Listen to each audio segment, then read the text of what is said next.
Hello Lord, good morning. Walang day and night sa langit.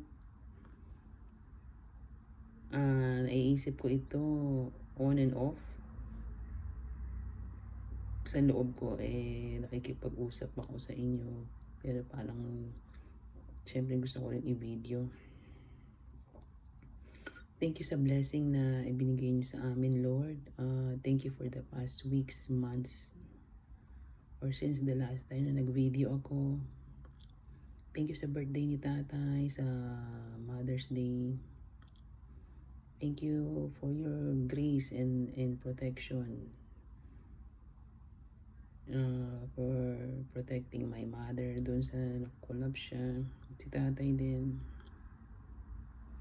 Subconsciously itong mga concerns on life, on old age, nandito na sa utak ko.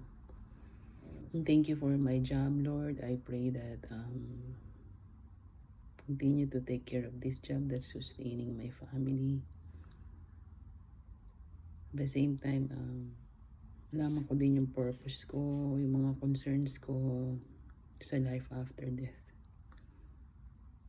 I continuously seek prayer and guidance, blessing of protection sa plan na bakasyon for this year, sa any travel plans.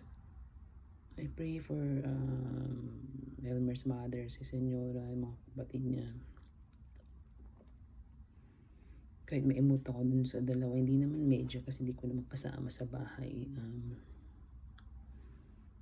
I pray the betterment or wellness sa family ng both sides. I pray for Ate Perlita and Kuya Chito. Hindi ko alam kung ano ang sitwasyon nila na naman, at hindi ko alam kung paano talaga ito makipag-usap si Kuya Chito. Sana maayos. Sa mga bata, sa anak ni Ate Mila, yung pamilya ni Ate Mila, dagdag sa panalangin. Salamat at biyayaan mo po siya ng mahabang buhay at mga anak niya sa magpapala na hindi niya nakuha sa tatay niya, kay tatay. I bring back the glory to you, Lord. Thank you for everything that you have given me. Continuously, graciously, give me. And I pray to share that wholeheartedly as needed, and do what I'm supposed to do according to your will. I pray for you my weakness. For future I don't know, and my fears. And thank you always. Thank you for giving my parents a long life, Lord.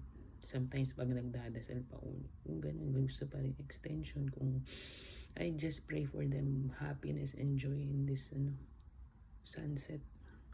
Sana makuha din nila nanay at tatay yung pera nila sa gobyerno, sa edad na binibigay ng gobyerno sa Pilipinas.